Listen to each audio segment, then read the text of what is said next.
You never leave Middle-earth, do you? I don't think you You do. always come back. Yeah. Look, I was in I thought I couldn't have a smaller role than the first trilogy. But no, it was fantastic. It was absolutely fantastic. I mean, it must be surreal Completely for surreal. you. Totally. It's like, where's my part gone? Yeah, but kind of nice to only come back for a short bit, in a way, you know?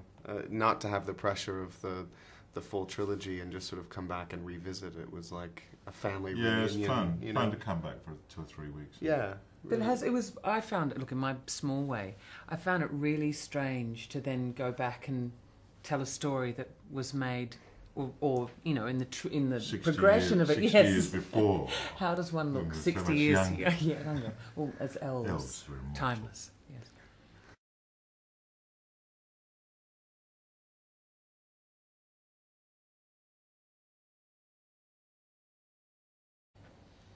Yeah, I suppose the world of the film is not. It's one where the sense of doom is not as great. The whole world of the Lord of the Rings was very much in peril and sort of an autumnal feel to it.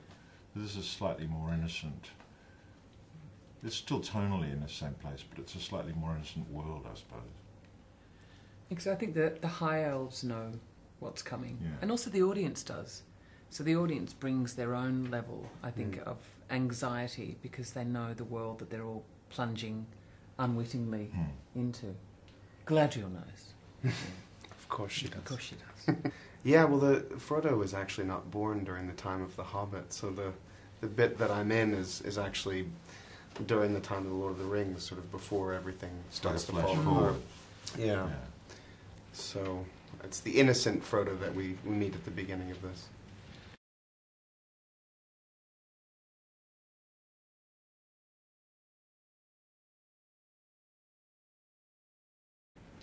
I enjoy working with Pete and working in this. I love this feeling that you never know what's going to happen. You've just got to be prepared for everything, and you've got to take responsibility for yourself and jump in and have a good time. Beautifully put, That's, yeah. that's what I love. I think he's the only director on the planet that can make you absolutely believe and invest in a character with bird shit running down his head, being pulled by a sleigh full of rabbits, and you commit to that. I mean, there's very few directors who could get you to invest in the depth and reality of that moment. I mean, I'd have to agree with both of them. Part of it's working with Pete and being in the environment that he sets up for his actors and for the crew. And the world that he creates that does feel so believable and so real. You know, for Frodo, obviously the large part of my journey was over, and it was an extraordinary journey, so just to kind of come back and revisit the innocence and fun of the character was just a joy.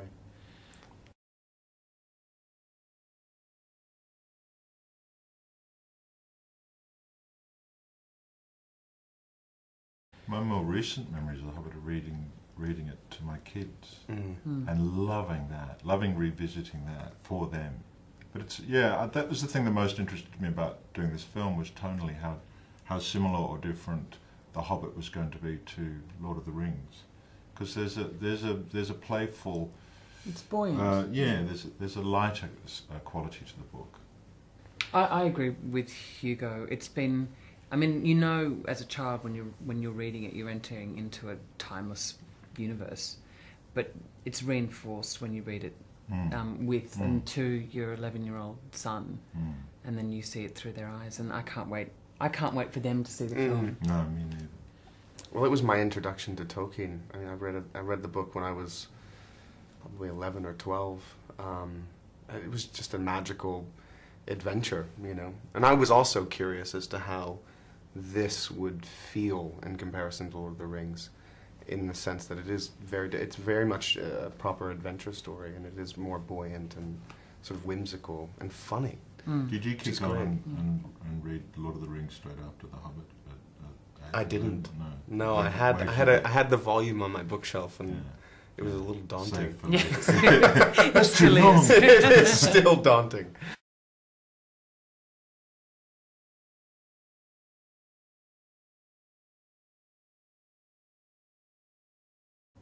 There's something about this set. You feel like it's such a big city that you come into the studio and it's this massive.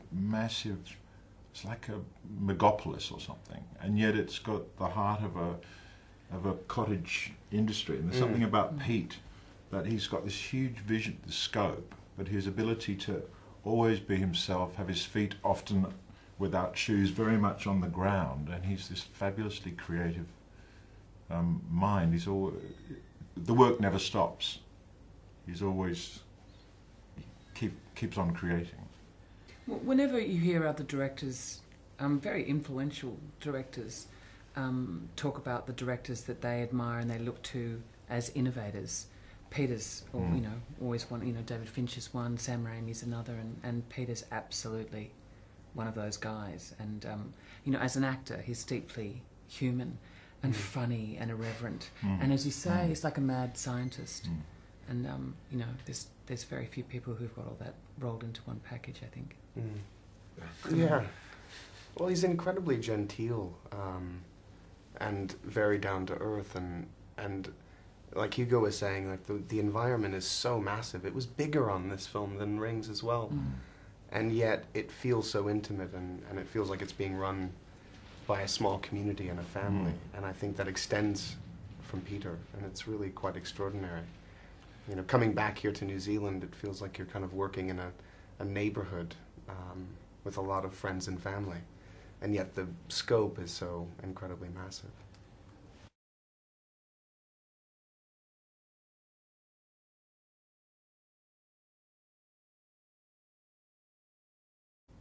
I think it's vital. Couldn't be anywhere else. It couldn't.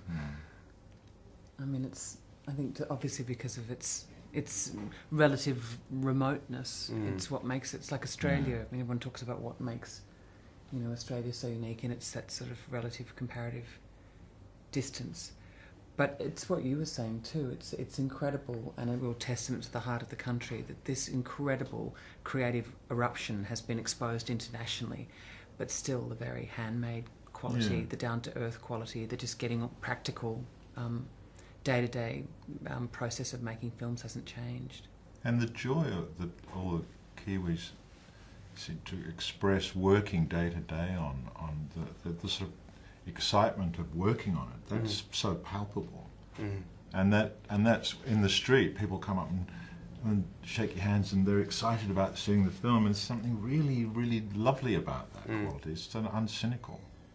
Yeah, I mean, I completely agree. There's also a sort of, the thing I love about New Zealand crews is they have a kind of creative ingenuity. I mean, I remember on Rings, multiple crew members would wear different hats and do as many things that they possibly could to aid in the ultimate job at hand. And that's such a beautiful thing. There seems to be no separation from department to department. Everyone's just giving their all to the creative vision and working together. It's beautiful.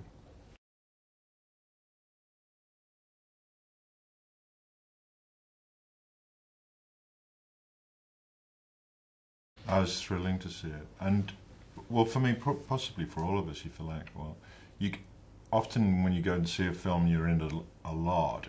It takes a little while for you to really be able to see it objectively. But this film, I felt so immersed in it and swept away. I really felt like a kid watching it. It was absolutely delightful and very moving as well, and like really profoundly moving in parts, and exciting and kind of mind-blowing. Really. I think the storytelling is impeccable because it's such a... there's so many avenues you can go down in the story, and it's been so judiciously put together. And for me, the quintessential moment was when Bilbo found the ring. And I was only watching by myself, but I gasped because I think I think the audience will have that sense of collective memory. Oh no, that's it. This is it. And there's 3 more movies I'm going to have to watch. No, but it's. I think that's the collective memory of the audience is really going to feed the experience. Totally. I mean, it's perfect in a way that I think that the Rings was made first and that this has come later, because I found the experience so rich, really rich. Yeah, I completely agree. It is rare that you get to see something objectively, and having had such a small part in the film, it was just lovely to watch as a fan, as you know, the entire experience just kind of washes over you. It's a ride. It's wonderful. It's a lot of fun. Mm.